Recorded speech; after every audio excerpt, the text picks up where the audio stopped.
I was trying to find out some, like, think of some actual, like, genuine negatives that aren't just me saying, hey, you do you, because that's essentially what I'm saying, right? I'm literally saying, do what's right for you.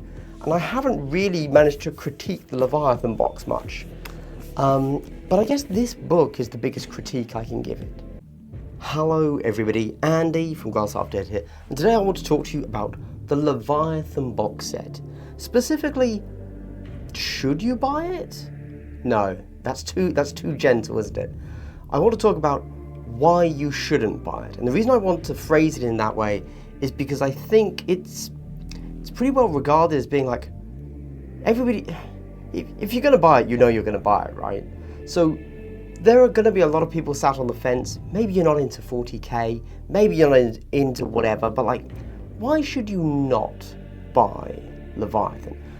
Of course, before we dive into that, we should quickly say why you should buy it, and that's pretty obvious, isn't it? I've even written it down because we don't need to talk about this for too long, so I'm just gonna read it off, right? There are so many models, and like, for such a good price. Forget it if you collect the armies. If you just want models to paint, it is going to be really difficult to beat the value of this box, because you get like 72 models for, after retail, what, £130? Yeah, it's really good. This is essentially, right. Let's not dwell. This is, oh right, also, inside this box, moving on from the hobby side, you get 2 combat patrols. So the Leviathan box, if you haven't seen, is wildly unbalanced. I've played 3 games, as Tyranids every time, and lost every time. It's been horrendous, frankly. So the box isn't balanced to play against. However, within both of these boxes is a combat patrol. You take away a bunch from this side, and you just have 2 combat patrols, which is great, which are supposed to be balanced. Will they be? Well, G-dubs, they're, okay. They've got a lot of playtesters, though, so... Right, we're not dwelling, sorry. Right. Obviously, you get the new edition rules, which we'll talk about in a moment. The Leviathan book is just over there. Can we see it? No, it's off camera there as well. Okay, never mind. We'll talk about the book in a sec, but the book does indeed have the core rules, and it has a bunch of fluff, and a bunch of combat patrols, crusade rules, etc., etc. And so it will get you into that. The card deck for match play, that's really good.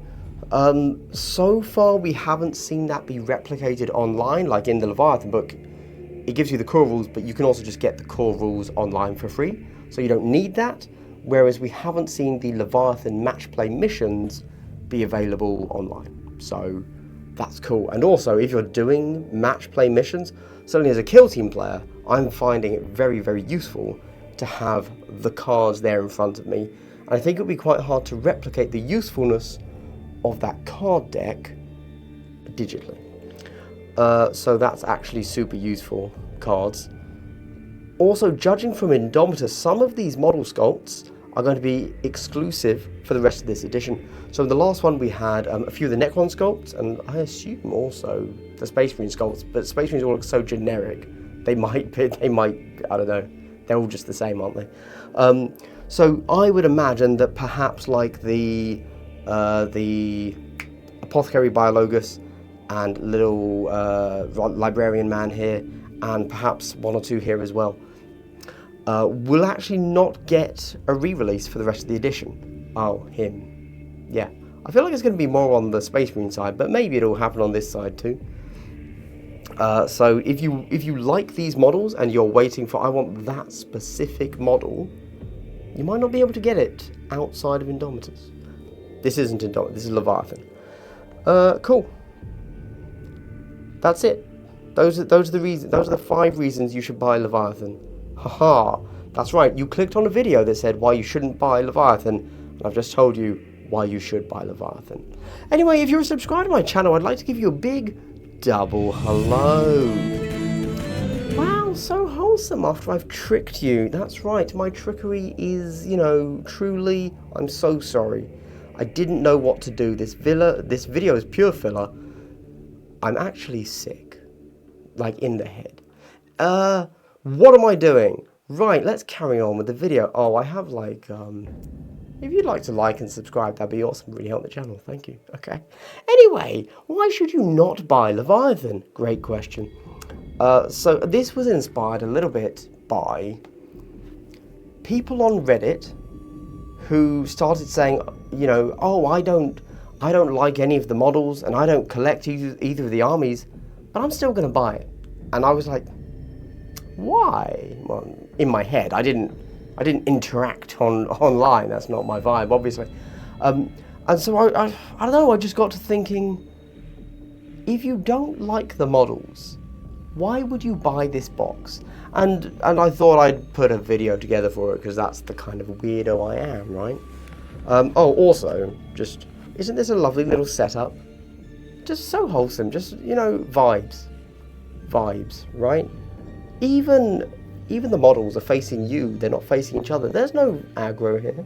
It's just a chilled up. Make a point, Andy. Jesus Christ. Right. You don't collect the factions. Please keep in mind that I am trying to view this from, because I realized that I just said a bunch of people on Reddit literally said this point. I'm trying to view this as me. If I didn't collect either of these factions, I would not buy this box. There you go. Now that might seem real obvious to some of you, but to me, when I saw people online saying, I don't collect the factions, I don't buy it. Yeah, I guess we could double down on that, right? If you don't play 40k, you don't need to buy this. If you don't play 40k, nothing here is needed, okay? There's a lot of models, but we already covered that. If you just want to paint stuff, great box. But we'll talk about that in a moment as well. You can't afford it. Again, I don't know why I would have to say this, but just to clarify, if you can't afford this box, like you don't have to buy this box. I feel that seems really, really obvious, okay? But if you're looking at, let's say, you've just bought Gallowfall, Ashes of Faith, and you're loving Shatterpoint, and there's a new, what else exists in the world? I don't even know. And you're saving up for whatever the next Kill Team box is, and you've suddenly seen how many expansions Shatterpoint is putting out, and you're like, ooh, I don't know if I have it in the budget for Leviathan. Don't buy Leviathan, okay?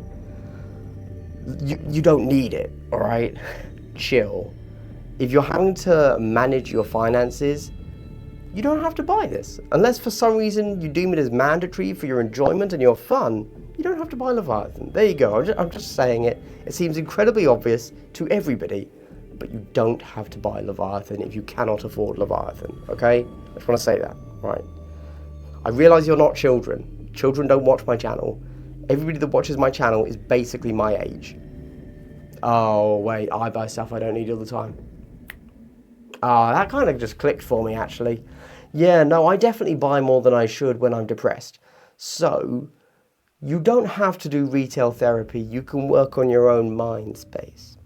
Anyway, a little bit about that, actually. A lot of hobbyists have a very unhealthy associate. We're talking about piles of shame here. Great pile of shame, right? A lot of hobbyists have a very unhealthy association with a funny meme that masks real pain, a pile of shame. Seriously, don't add to it. There are a lot of models here, 74 models. This is a potentially unconquerable mountain that you are about to buy. If you don't need these models, if you don't want to paint these models, if you know you're not going to paint these models, let Leviathan pass. It's okay. You have my permission. You don't need to add to a pile of shame you will not complete. Okay? That was maybe more for me, right?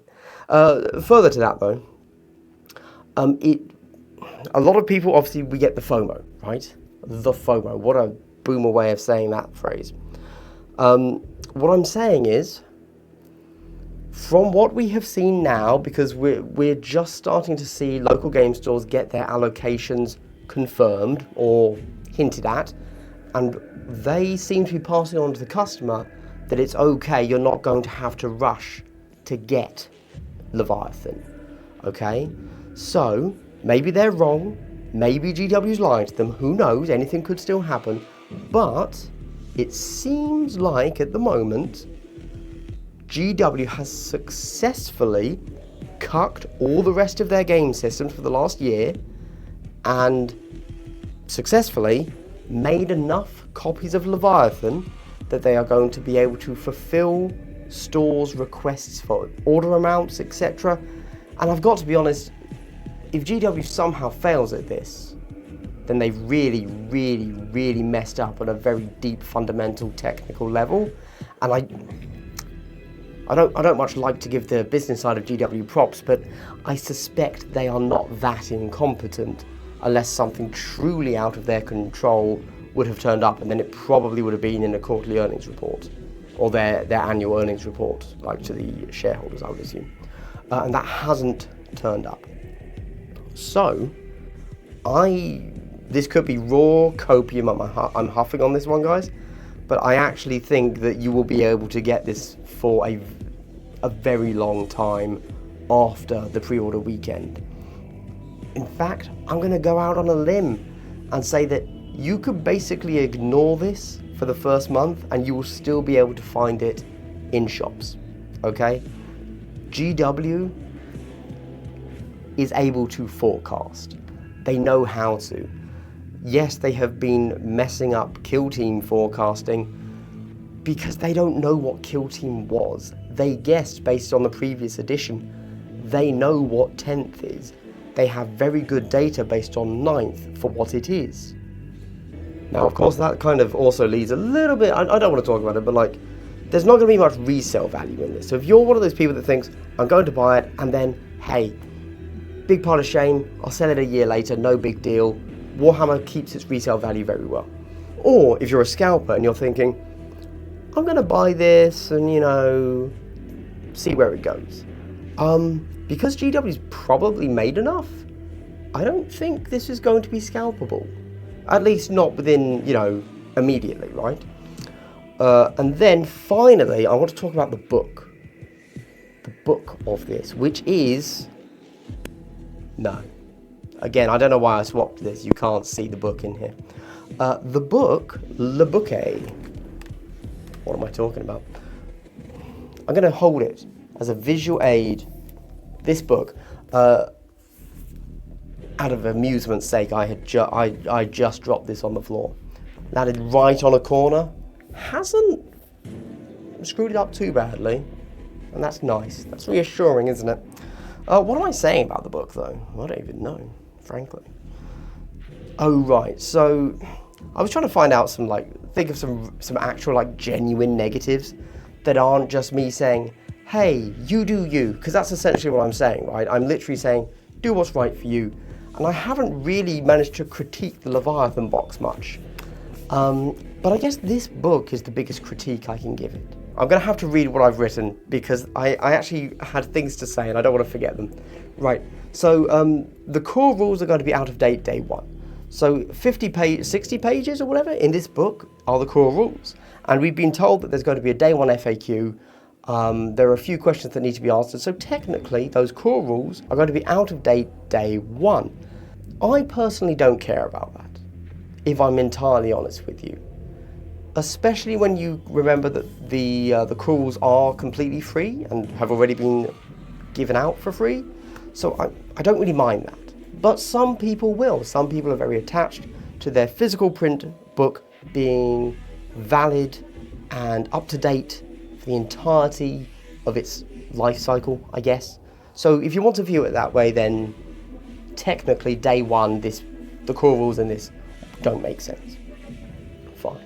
Again, not an issue for me, but I know some people care. When you see this nice big chunky book, some people are going to be viewing Leviathan as a way to begin playing 40k.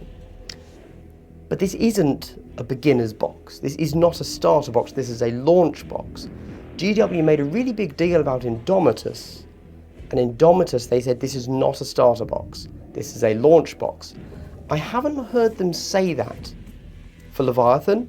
And I suspect the reason for that is because with Indomitus, they had to go back and explain what they meant when they said that, because nobody really understood it. But we now know. People scrambled to get Indomitus thinking it was the only way to begin the edition, but we then had the Recruit, Elite and Commander edition starter sets release. I imagine it's going to be incredibly similar here for Leviathan. Leviathan is not a beginner box. This book, therefore, is not a beginner's book. It's not a starter's book. It's not how you get into the edition. It is for people that already collect. This book has no new information about 40k. And that makes me wonder a little bit, what's the point of it? So the core rules are there, that's cool, but the core rules are also free online, so that's not what they're there for. Likewise, I have to assume Crusade and Combat Patrol can't be bound to just this book. You're going to have to be able to get them in some other manner. Certainly they've said that all of the Combat Patrol rules are going to be free, so we will get those somehow. I assume on Warcom. So that leaves us with just the fluff in this book. Now, obviously, I don't remember every single word from the 9th edition core book, and certainly I haven't read every single word in this Leviathan book. But certainly, as someone that vaguely knows the lore, I learned nothing new from this book. It's a beginner book, but it's in a beginner book that's not in a beginner starter set, right? No, I didn't dislike this book. In fact, I thought that the way they showed off all of the factions was quite nice. I thought it was a nice change. But if you're in it for the fluff, like, I thought it was a nice presentation, but there was no new information. It felt like, once again, I was reading all of the old stuff I've read for every other edition before. So this is a beginner book that is in a not beginner starter set. So if you look at this huge chunky tome and you think this is a benefit to the Leviathan box, maybe reconsider. Don't get me wrong, it's a lovely book. I'm super glad I've got it. Even though I'm giving it this critique, I personally would still value that as something that like comes in the Leviathan set. Oh, I'd be buying this regardless. Let's be super clear on that. I loved hearing it. So we're not talking about me. We're trying to talk about legitimate critiques. And unfortunately, the only legitimate critique I have of Leviathan that isn't look after your mental health is the book is a little bit misplaced, if I'm honest. Everything else about Leviathan is like really good. And I guess the only thing I can really say about that is that, yeah, I don't know, GW knows how to do a launch box, I guess. So good job then. Alright, well anyway, hey, thanks for watching to the end, and if you've made it to the end, I'd like to give you a big triple hello. Wow, wasn't that super wholesome? What is a triple hello? Well, a triple hello is a pleasantry that's given to you thrice, and a big thank you for watching to the end of the video, because honestly, nothing helps a small channel like mine more than just watching the damn thing. Am I right? Anyway, well, this has been a real filler video, hasn't it? Yeah, I don't know, man. I'm a little bit sick. I'm not gonna lie. I need to I need to rest. Anyway, stay happy and healthy and stay hydrated. Goodbye.